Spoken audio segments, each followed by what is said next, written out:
Glasbeni utrip.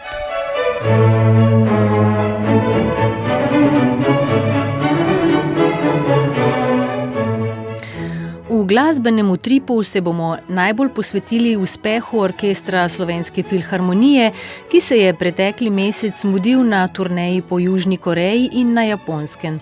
Sledil pa bo še prispevek o koncertu iz cikla Same mogočne skladbe, ki ga je omenjeni orkester izvedel po prihodu domov.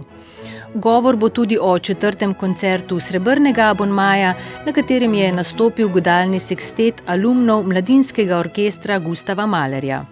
Na 3. koncertu Zlatega abonmaja se je občinstvu predstavil Estonski nacionalni simfonični orkester, ob koncu oddaje pa se bomo ustavili še v stolnici v Kopru, kjer je zazvenela božična kantata Sveta noč Andreja Makorja.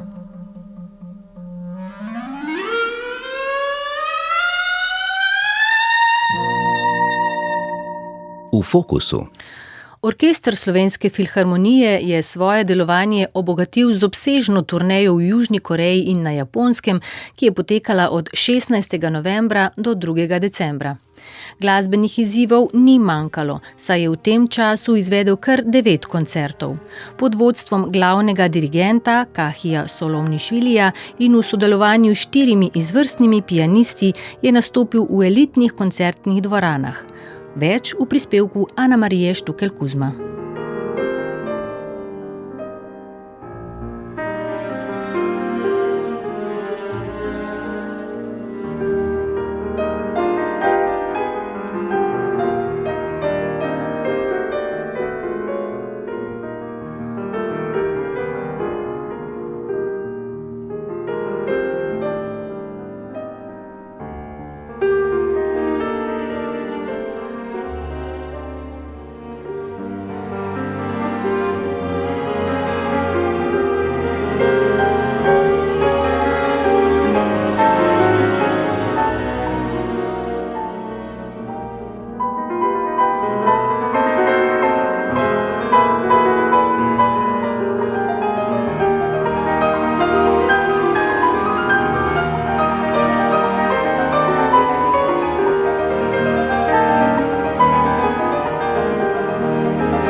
Orkester Slovenske filharmonije je gostoval v Aziji v sodelovanju z južnokorejsko agencijo Vinčero in japonsko agencijo Japan Arts. Direktor in umetniški vodja orkestra Slovenske filharmonije Matej Šarc. Imeli smo 3 koncerte v Južni Koreji, v Seulu, v Daeguju in Gajongu. To so poleg Seula sta kar 2 večji mesti tudi, kjer so imeli tudi lepe koncertne dvorane in so bili koncerti izjemno lepo obiskani. Potem smo pa imeli 6 koncertov na Japonskem, od tega 3 v Tokiju, v Tokyo Metropolitan Theatre ali tokijskem velemestnem gledališču. Poleg tega pa še koncert v koncertni dvorani Minato v Yokohami, v Osaki in pa v Musashinu. Na vsakem od koncertov smo izvedli najmanj eno slovensko skladbo. Spremljali smo našega solista Aleksandra Gadžijeva, v Koreji smo spremljali korejskega pianista in izvedli tudi 2 veliki simfoniji, bodisi Brahmsovo simfonijo številka 1 ali pa Čajkovskega številka 5. Kot solisti so z orkestrom zaigrali eden najpomembnejših predstavnikov modernega evropskega pianizma, slovensko-italijanski pianist Aleksander Gadžijev. Tomoki Sakata, ki je na mednarodnem klavirskem tekmovanju Franca Lista prejel prvo nagrado in 6 posebnih nagrad, ter večkrat nagrajeni 19-letni Tomoya Nakase. Na koncertih v Južni Koreji je bil solist pianist Min-Soo Son. Na sporedu je bil priljubljeni koncert za klavir in orkester številka 2 v C-molu, opus 18 Sergeja Rahmaninova, v tokijskem metropolitanskem gledališču pa tudi oba klavirska koncerta Johannesa Brahmsa. Po tiskovni konferenci je nekaj vtisov z gostovanja strnil pianist Aleksander Gadžijev. Prekrasni vtisi igrati z domačim orkestrom na gostovanju na Japonskem in smo imeli prekrasne možnosti igrati v Yokohami, v Tokiju, v Osaki, v najlepših dvoranah, resnično bi rekel, v vzhodnem svetu. Tako da ostanejo nepozabni spomini in upam, da ne bo zadnjič. Izvajali ste torej Rahmaninov drugi koncert za orkester, kako ga vi kot pianist čutite, kako ste ga izvajali na Japonskem? Je kakšna drugačna priprava, ko pred domačim občinstvom igrate ta koncert? Priprava je podobna, ampak utrinki in občutki so seveda različni. Tako kot sem pravil prej na konferenci, ko igra človek doma, se pač počuti sam sabo, bi rekel. In še bolj sproščen, pa še bolj tisti, ki je. In ne samo človek, ki potuje, ampak človek, ki se nekako tudi nanaša na neko zemljo, kulturo. In to je zelo pomembno potovati, ampak tudi se vrniti domov. Tako da sem zelo vesel, da je Slovenska filharmonija imela to prelepo možnost in gremo pač naprej. Tako. Na vseh koncertih turneje se je orkester Slovenske filharmonije občinstvu uvodoma predstavil slovensko glasbo. Ali z uverturo k spevoigri Vilinsko dete Jurija Mihevca ali skladbo Shadows of Stillness, Sence tišine, naše mednarodno uveljavljene skladateljice Nine Schenk. Direktor in umetniški vodja orkestra Matej Šarc. Jurij Mihevc je eden redkih predstavnikov slovenskega klasicizma oziroma zgodnje romantike. Napisal je prekupno uverturo, ki nekako orisuje čase Ludvika van Beethovna. Vemo tudi, da se je baje Jurij Mihevec rad hvalil s tem, da je prijateljeval z Beethovnom, čeprav to ni čisto dokazano. Tako da s tem smo nekako dali vedeti, od kje izhaja naša glasbena kultura. Seveda pa smo bolj z večjim zanosom in večjim ponosom potem izvajali skladbo Nine Schenk in sicer Sence tišine. Gre za zelo pretanjeno, prefinjeno, krajšo skladbo, ki je idealen uvod v začetek koncerta klasične glasbe. Sence tišine, kot ste že tudi povedali, omenili na tiskovni konferenci, tudi tišina je igrala pomembno vlogo na vaših koncertih. Absolutno. Zvok pride iz tišine in zvok se tudi v tišino vrne. In tako je bil tudi zasnovan koncept teh naših koncertov, tudi z zaključno skladbo, sicer z dodatkom. Če si predstavljamo, da se obe simfoniji Brahms in Čajkovski končata pompozno in glasno in bučno, smo potem koncerte zaključili na bolj umirjen način in se dejansko vrnili v tišino z dodatkom skladbo Sakura oziroma Češnjevi cvetovi po slovensko japonskega skladatelja Toshija Hosokave, ki tudi sodeluje in dobro pozna delo naše Nine Schenk, sta kompozicijska kolega, in tako smo prišli še do ene povezave med Japonsko in Slovenijo. Teh povezav je že kar veliko in v prihodnosti jih bo zagotovo še več. Skladatelj Toshio Hosokava je bil prisoten na več koncertih, ko je orkester Slovenske filharmonije izvajal njegovo skladbo Češnjevi cvetovi. Poleg njega pa sta koncerte obiskala tudi veleposlanik Republike Slovenije v Seulu Jernej Millerin in veleposlanik Republike Slovenije v Tokiu Jurij Rifel. Po vrnitvi iz uspešne azijske turneje je orkester Slovenske filharmonije izbrana dela z programa gostovanja predstavil tudi na 2 razprodanih koncertih v Ljubljani.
V četrtek 11. decembra je v Galusovi dvorani Cankarjevega doma potekal prvi v nizu 2 koncertnih večerov iz cikla Same mogočne skladbe z naslovom Zgodba z vzhodne strani.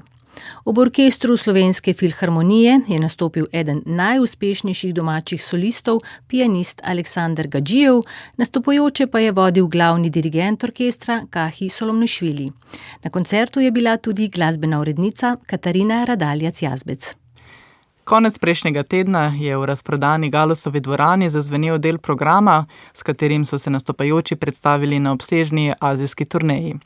Ob priljubljenemu koncertu za klavir in orkester številka 2 v C-molu opus 18 Sergeja Rahmaninova in simfoniji številka 5 v E-molu opus 64 Petra Iliča Čajkovskega smo slišali še novo delo enega najpomembnejših sodobnih gruzijskih skladateljev, Nikoloza Račvalija z naslovom Naša zgodba. Skladba zelo nazorno slika trenutne družbene napetosti v Gruziji ter z uporabo zvočnih posnetkov iz protivladnih protestov, ki jih orkester sprva le zvočno obarva in umesti v koncertno izvedbo, daje glas ljudem z ulic. Energijo z posnetka skladatelj postopno vplete tudi v sam orkester, ki sčasoma prevzame pripovedni lok. Glasbeniki so v četrtek ob vznesenem vodstvu Kahija Solomnišvilija dobro izrazili tako represijo kot občutke upora, bojevitosti in ob koncu skladbe z občutenim solom violončela ter okruški stare gruzijske ljudske pesmi v čelesti celo občutke upanja.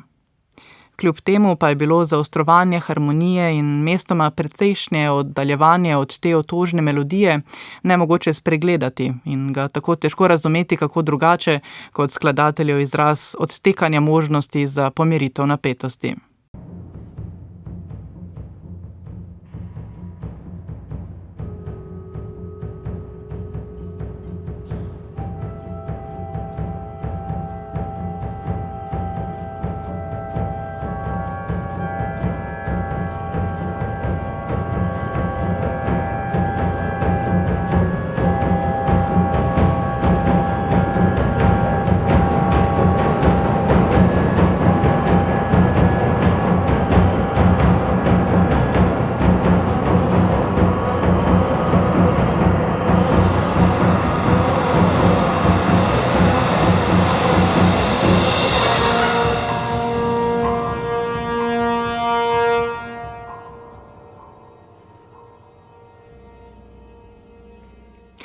Aleksander Gadžijev je občinstvo navdušil s svojim svobodnim, lahkotnim fraziranjem, za katerega si je vedno vzel dovolj časa in poskrbel, da je izvedba priljubljenega drugega klavirskega koncerta Sergeja Rahmaninova dihala. Vsaka tema je prišla do potankosti do izraza, pianist je še posebej blestel v mehkobi spevnejših delov skladbe, orkester je bil dobro pripravljen, povezanost med vsemi nastopajočimi pa je prepričljivo utrjeval dirigent Kahi Solomnišvili.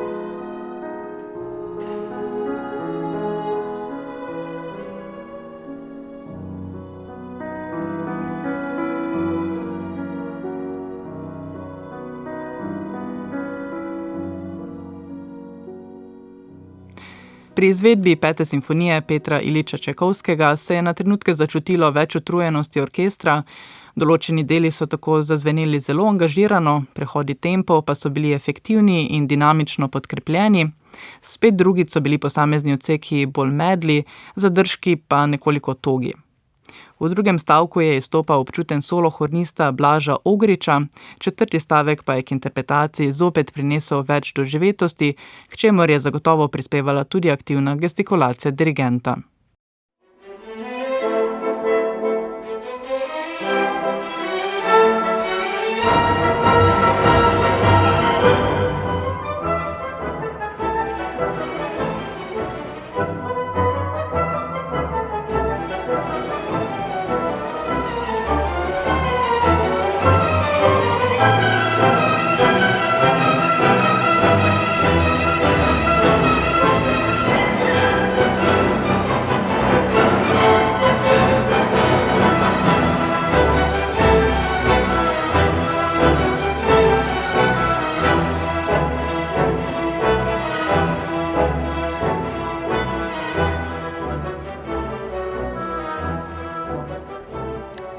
Kolegica Katarina Radaljac-Jazbec je bila sinoči v Cankarjevem domu tudi na 3. koncertu iz letošnjega cikla Zlati abonma. Na njem se je domačemu občinstvu prvič predstavil Estonski nacionalni simfonični orkester pod vodstvom glasbenega direktorja in šefa dirigenta Olarja Eltsa.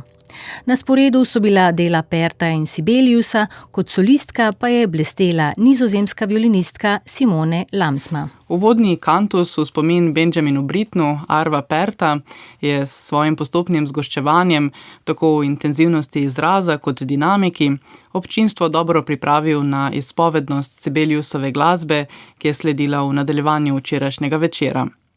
Orkester je aktivno izpel vsako noto, občudovali smo lahko enotnost in polnost zvočne barve orkestra, kljub značilnemu minimalističnemu glasbenemu gradivu Pertovega dela. Že prvi vstop solistke pri izvedbi Sibeliusovega violinskega koncerta je potrdil pričakovanja o izjemni interpretaciji. Prvi toni so zazveneli, kot da bi violinistka nekje v daljavi melodijo igrala že neskončno časa, le do občinstva bi prišla šele ob začetku koncerta. Tih, izredno subtilen in neprekinjen legato solistke je podkrepil impresiven pianissimo v godalih, prav vsi nastopajoči so igrali visoko na obiralki, brez kakršnekoli potrebe ali nuje po izstopanju in glasnejši interpretaciji. Tudi v nadaljevanju izvedbe je orkester navduševal v tihih dinamikah, čeravno niso bila tudi mesta v forte dinamiki nič manj prepričljiva. Interpretacijo violinistke Simone Lamsma je prežemala mehkoba.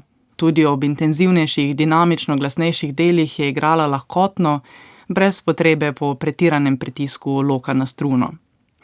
V legato delih so bile njene menjave loka povsem neslišne, občutiti je bilo, da je povsem predana glasbi in da je le-ta zanjo vse, kar v trenutku obstaja. In čeprav je bilo sprva impresivno opazovati vse njene brezhibne skoke med legami, tekoče pasaže in virtuozno izvedene dvojemke, ki so dostikrat zazvenele celo v polnem vibratu, je solistkina interpretacija ponujala toliko več, da nas je hitro popeljala v svoj pripovedni svet. Tudi najtežji deli partiture so bili le sredstvo za iskreno predajanje občutkov. V drugem stavku izpostavimo še izredno občuten prvi vstop rogov ter pristno povezanost med solistko in violinsko sekcijo, ki je res dihala skupaj. Za dodatek je Simone Lamsma zaigrala še 4. stavek iz Izaijeve sonate številka 2, recimo, da virtuoznost že dolgo ni zvenela tako muzikalno. V drugem delu večera sta se Estonski nacionalni simfonični orkester in dirigent Olari Elts predstavila še z izvedbo Sibeliusove 2. simfonije. Glasbeniki so ves čas aktivno in ekspresivno sledili glasbenemu toku in angažirani gestikulaciji dirigenta, slišali smo zelo širok spekter dinamike, ponovno so izstopali občuteni tihi deli. Zvok orkestra je bil osvežujoče homogen, vsa godalna sekcija se je ob glasbi zibala kot eno, glasbeniki pa so enako doživeto slikali tako občutke svetlega, optimističnega prvega stavka, kot melanholičnega in nekoliko temačnejšega drugega stavka do energičnega skerca in veličastnega, zmagoslavnega finala. Prejšnjo sredo je bil v Galusovi dvorani tudi 4. koncert v okviru letošnjega srebrnega abonmaja. Na njem je nastopil godalni sekstet alumnov mladinskega orkestra Gustava Mahlerja. 4 tuji in 2 slovenska glasbenika so se predstavili z deli Borodina, Korngolda in Čajkovskega, koncerta pa se je udeležila tudi Vesna Vovk.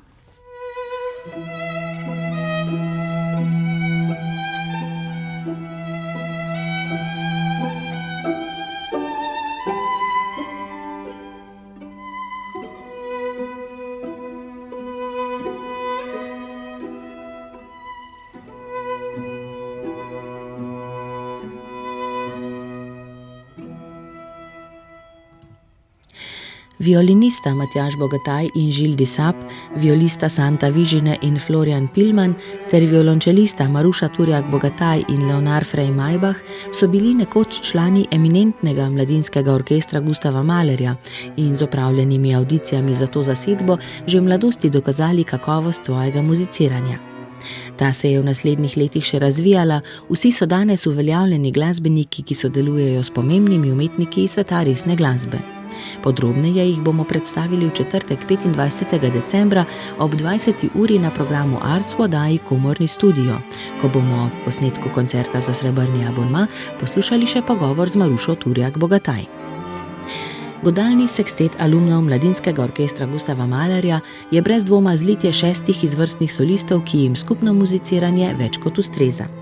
Med koncertom so lahko zasvetili vsak po svoje, pa tudi v ubranem sozvočju. Člani ansambla dobro sodelujejo, se prilagajajo, v ospredje stopijo, kot to predvideva glasba, znajo pa tudi stopiti korak nazaj. Zvok sestava je uravnotežen, mehak in topel. Koncert se je začel z delom predstavnika ruske peterke, ki si je kot cilj zadala ustvariti prepoznavno nacionalno glasbo. Aleksander Borodin je bil po poklicu sicer zdravnik in kemik, vendar je s svojimi deli kljub temu postal simbol ruskega romantizma. Godalni sekstet v D-molu je napisal okrog leta 1860 po svojih lastnih besedah v Mendelsonovem duhu, da bi ugajal Nemcem, vendar glasba razkriva samostojen izraz. Ohranila sta se le 2 stavka tega dela. Prvi je kanonski allegro, v katerem je pogovor zasedbe lahkotno tekel prek glasbe. Teme so si mehko podajali in jih v medsebojnem dialogu razigrano razvijali. Drugi stavek tega seksteta pa je lirični andante, ki temelji na ruski ljudski melodiki in v katerem je v ospredje stopilo ubrano dvoglasje violine in violončela nad harmonsko podlago preostalih članov seksteta. Potem je bil na vrsti godalni sekstet v D-duru opus 10 Ericha Wolfganga Korngolda, mladostno delo, ki pa že razkriva širino skladateljevega poznejšega izraza. V njem se čutijo vplivi Brahmsa in Schönberga, zlasti v bogatem zvoku in gosti harmoniji. Prvi stavek, moderato allegro, se začne nežno in pojoče, potem pa morajo glasbeniki pokazati tudi svojo odločnejšo, bolj dramatično stran. To jim je lepo uspelo, čeprav kaka malenkost, pizzicato recimo, ni bila povsem na svojem mestu. Sledi izpoved violin, v srce segajoče hrepenenje drugega stavka adagio. Počasi prek lahkotnejšega intermeca, ustvarjenega v dunajskih ritmih z izstopajočimi glissandi, pa smo prišli do živahnega, fugatno zasnovanega finala v tempu presto.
Violinista Matjaž Bogataj in Žil Disap, violista Santa Vižine in Florian Pilman ter violončelista Maruša Turjak-Bogataj in Leonard Frey-Maybach so v drugem delu koncerta za srebrni abonma izvedli še eno delo ruskega mojstra, ki pa se v nasprotju z rusko peterko ni omejeval na ljudsko izročilo, čeprav je tudi sam občasno črpal iz ljudske glasbe. Peter Ilič Čajkovski se je zgledoval bolj po zahodnih glasbenih tokovih. Za godalni sekstet je ustvaril delo Spomin na Firence opus 70 in sicer poleti 1890, ko se je vrnil z večmesečnega prebivanja v Firencah, kjer je stanoval v vili svoje mecenke Nadežde von Meck. Glasba ne temelji na melodijah, s katerimi se je Čajkovski spoznal v Firencah, ampak skuša zajeti zvok dežele, na katero ga je vezal lep spomin. Diši po soncu, po tisti romantični podobi Italije, ki jo gledamo v filmih, in naslika podobo ležernega sprehajanja med toskanskimi cipresami ali po živahnem italijanskem mestu, zvoki takega sprehoda. Živahno so jo izvedli člani seksteta, lepo usklajeni v svoji interpretaciji. Pogovori med instrumenti so, razen nekaj vstopov, gladko tekli. Do izraza je spet prišla nežna kantilena violine in violončela v drugem stavku, tokrat z oznako adagio cantabile con moto. Vzdušje pa so še posebej razživeli živahni ritmi in energična izvedba sklepnega Allegra vivace.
Minulo soboto pa so v koprski stolnici izvedli božično kantato Sveta noč domačina skladatelja Andreja Makorja.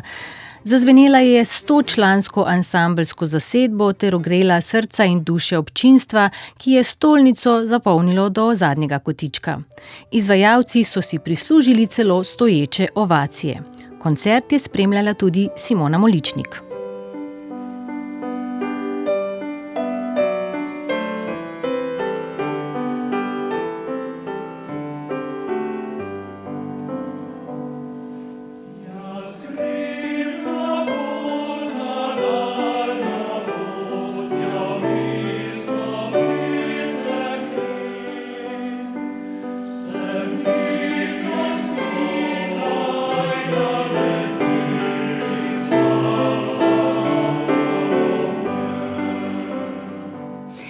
Andrej Makor je obsežno glasbeno delo, božično kantato Sveta noč, napisal pred 7 leti. Sestavljena je iz 3 delov.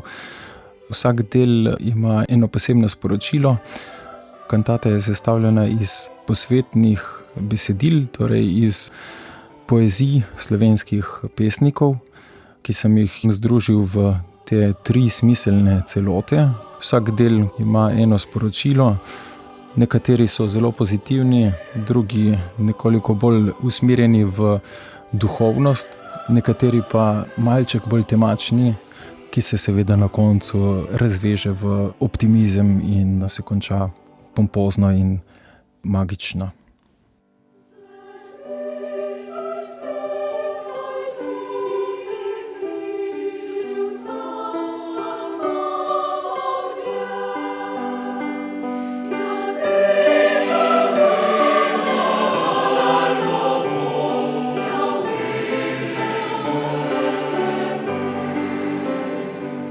Partitura je doživela že več izvedb. Sobotna je bila posebna zaradi zelo velike pevske zasedbe. V eno izvajalsko telo so se namreč povezali 3 zbori iz različnih krajev Slovenije.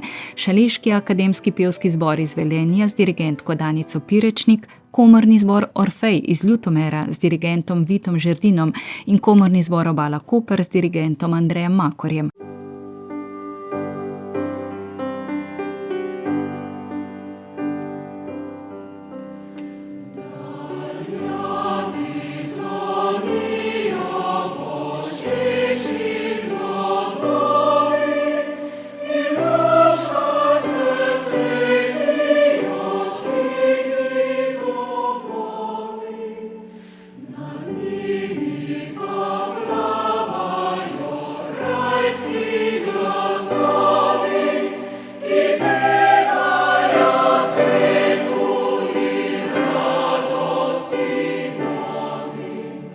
Vsak dirigent je vodil enega od 3 delov kantate. Uvedla je Danica Pirečnik.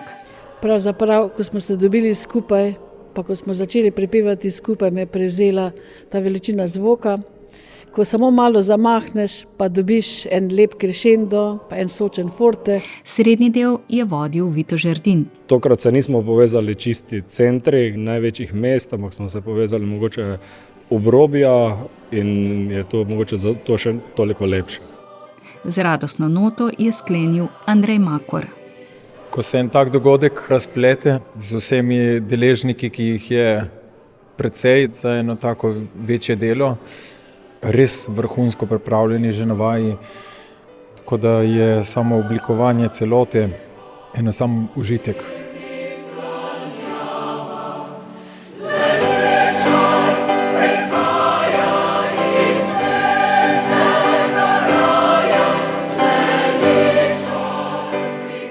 Petje v 100-članskem zboru je posebna izkušnja tudi za pevce. Tako so svoje mnenja podali Peter Beltram, dolgoletni pevec komornega zbora Obala iz Kopra, Selma Franov, članica komornega zbora Orfej in Joži Volk, basist Šaleškega akademskega pevskega zbora. Ja, to je res eno posebno doživetje, pa tudi pred takim občinstvom, ker je tako polne stolnice.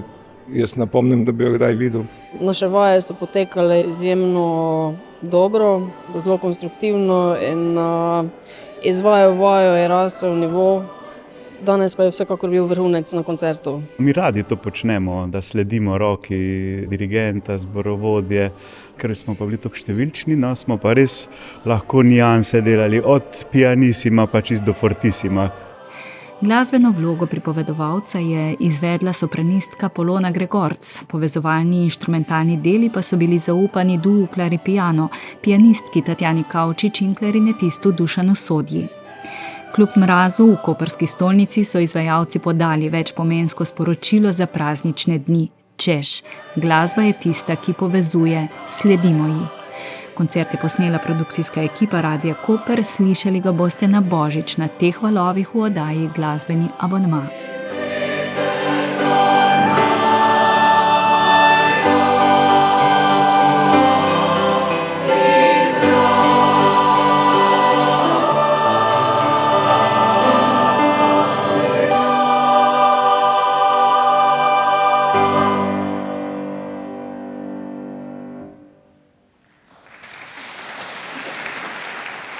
Ker se v teh dneh veliko dogaja, bomo omenili še nekaj koncertov, ki jim lahko prisluhnete.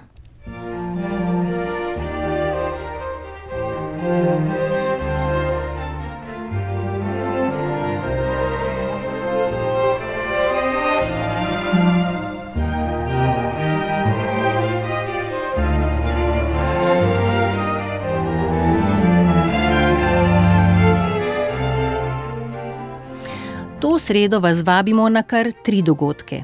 Na festivalu Šelestenja se bo v dvorani Svetega Frančiška v Kopru predstavil pianist Aleksander Gadžijev.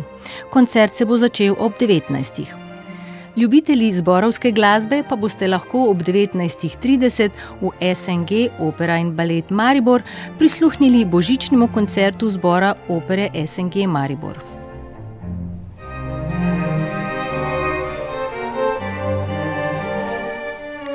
Na četrtkov večer bo v dvorani Marjana Kozine Slovenske filharmonije zazvenel veličastni božični oratorij Johana Sebastiana Bacha.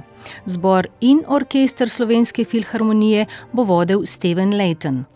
Akademija za glasbo v Ljubljani pa na ta dan v dvorani Julija Beteta pripravlja koncert cikla Solo Eda Kamera podnaslovljen Zefiro Torna. Oba koncerta se bosta začela ob 19:30. V petek ob 19:30 spet lepo vabljeni v prostore SNG Opere in Balet Maribor. Na božično-novoletnem koncertu se bosta poleg simfoničnega orkestra SNG Maribor predstavila še solista pevca, sopranistka Nina Dominko in baritonist Leon Kim. Dirigent bo Simon Krečič.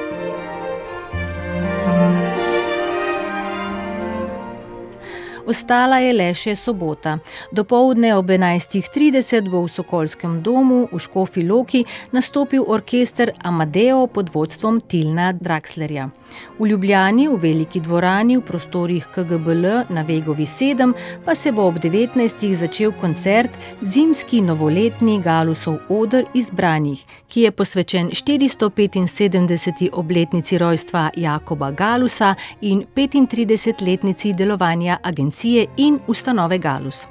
In še skok v Šentjernej, tam se bo v kulturnem centru Primoža Trubarja predstavil orkester Ave.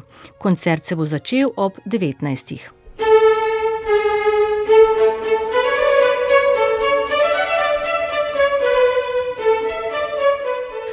Tale iztočnica pa že namiguje, da smo današnjo oddajo pripeljali k koncu. Na vlaku tokratnega glasbenega utripa so bile Ana Marija Štukelj-Kuzma, Katarina Radaljac-Jazbec, Vesna Volk in Simona Moličnik, urednice uredništva za resno glasbo. Za tonsko realizacijo je poskrbel Max Pust, skozi oddajo pa sem vas vodila Alma Čelik.